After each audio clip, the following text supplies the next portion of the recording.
Hello, family and friends. Welcome back again kuri Patience TV show. Nk'ibisanzwe today rero tugiye gusohokana. Get ready with me. Tugiye kujya muri Cartier mbereke springtime y'uburyo uko mbere hari hameze hari ibiti gusa ubu ngubu ibintu byarahindutse rero. Ntuve kuri kamera yawe. Get ready with me. I'm with my family.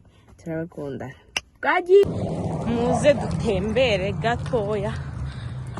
Umunsi kwa gatatu twitemberere hehe muri Cartier uko ibintu biba byifashe.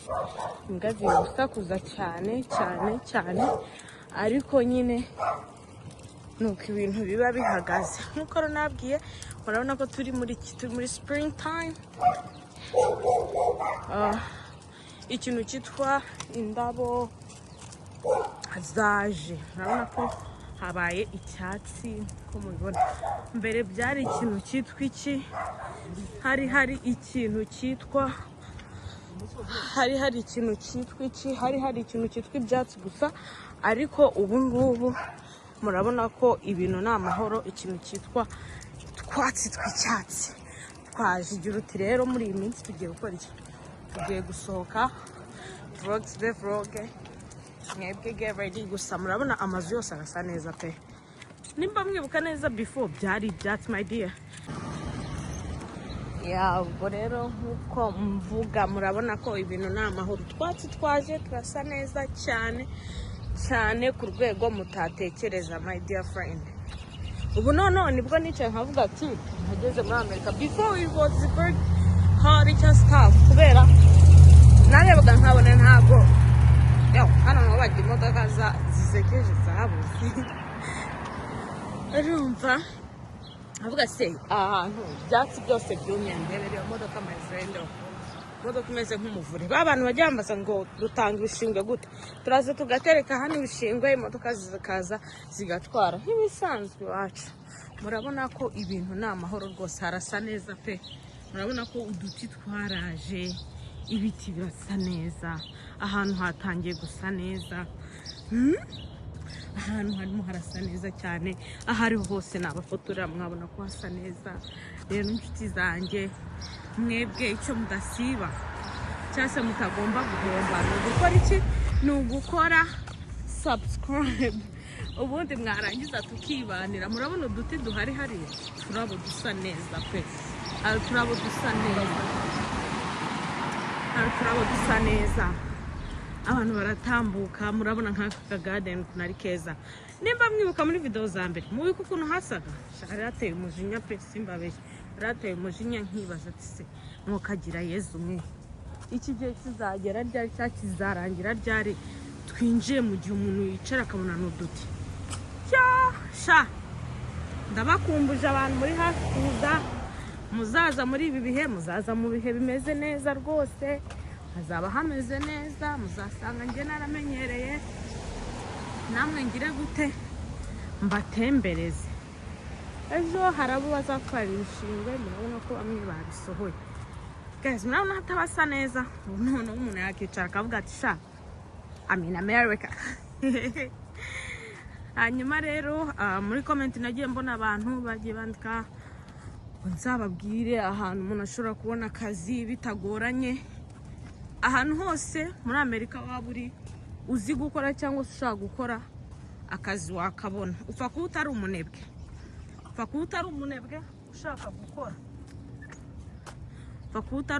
ushaka gukora, uzi icyo ushaka, akazi hano kaba gahari pe. Kariko kose washaka, gusa iyo ugeze hano hari ibintu babanza bagakora cyangwa se mubanza mugakora bimeze gute bya short courses. Niba wenda ushaka kwiga, niba wenda ushaka gukora akazi ko gufasha abakecuru, kubera kenshi niko kabahanga ko gufasha abantu bashaje kandi ugahemba neza, ukagira gute ugakora short courses, kwanza ukabyiga, kubahereza imiti, hari ukuboza, hari ukubahanagura, ibintu nk'ibyo ngibyo nyine biba ari ibintu bigiye bitandukanye. Guys, kambereke hari imbere cyane, muri kuhabona imbere murabona ukuntu hasa neza. Wagira ngo ni mu Rwanda rw'iwacu imisozi ibihumbi. Harasa neza pe, harasa neza. simbabeshye ibintu ni munange.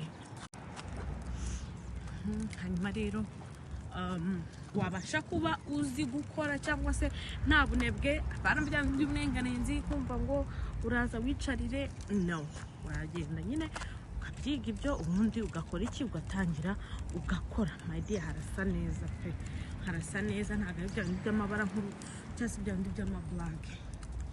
Ngaho ngo ukomeze utemberane uko bimeze nuko ibyo byose nzagenda mbibereka gahoro gahoro, nzagenda mbereka uduce nk'uko mwansabye tubamo ibyo bintu uko mwabimbwiye. Murabona iwacu ukuntu ibintu byifashe, ubuzima bworoshye. Hano turaturana ariko ntimurako duturanye, uyu muntu usatuye aha undi akaba atuye hariya hirya. Ushobora gusanga bashobora kumara ukwezi nta n'umwe urabwira undi ngo mwaramutse, kubera iki ubuzima hano burahenze. Ikindi cya kabiri, hano igihe cyabo ni amafaranga. Mbere najyaga mvuga ati mana yanjye ningera muri Amerika nzatembera, ningera muri Amerika nzakora ibi n'ibi, ningera muri Amerika bizaba bimeze gutya. Humva dore indege irimo iragenda, indege unsuhuriza ab'iwacu bansuhurize. Hariya hari imirasire y'izuba, iriya ni imirasire ngo ntabwo ari amabati. That's my husband say that. Hanyuma rero uyu munsi nafashe gahunda yo kubatembereza hano muri Cartier ngo murebe uko ibintu biba bimeze, ibintu biba ari amahoro, twitemberera, nta muntu ukubaza ngo ibi n'ibi. Numvisha abantu bamwe bavuga ngo ese ko twumvisha ngo amahoro bagarura, ngo nibyo barabagarura, ariko bagarura abantu baje bitemewe, bagarura abantu binjiye mu gihugu mu buryo nyine butazwi cyangwa badafite document. Abo ngabo nibo basubizayo. Iyo uzifite sha uratembera rwose, imisozi ukayimara wigendera, kereka icyo udashoboye kugenda, naho iyo ubashije my friend urigendera. Ngaho nguko rero nkuko nabwiye nta kintu ntazabereka, nzagerageza uko nshoboye kujya nyuzamo twitemberere, turebe uko ibintu biba bihagaze, uko uduce tuba duhagaze. Ndagushimiye wowe wakoze subscribe. Murabona ko tugeze ku bantu bagiye kujya ku 2,000. Ni ukuri muri umugisha ukomeye, muri inshuti zanjye z'akadasohoka. Nawe ureba video yanjye kuva itangiye kugeza isoje, ni ukuri Imana igihugu umugisha, ihaze kwifuza kwawe.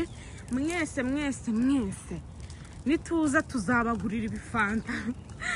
Babandi ba mbere cyane bareba video kuva itangiye kugeza isoje. Hari umuntu ejo ndahise unyemeza video ibura nk'amasaha 2 niba atari isaha imwe. Nitambara kuri comment yanditse na bose umuntu yarebye ryari ko video igiye gusohoka. Thank you so much, I appreciate. Nanjye ndahari kubwanyu.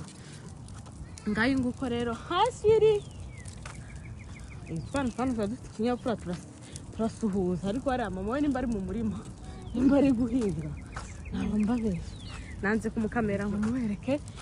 Ariko guys, Imana ibahereza umugisha mwinshi cyane. Hano ko twatangiye ibihe byiza, abantu bamwe barategura amagarden yabo, mu gutegura amajaride yabo, mbese ibintu ni munange. Thank you for watching my video. Amahoro Imana bane namwe, ndabakunda cyane, akaryoshye ntigahora mwitama. Bye.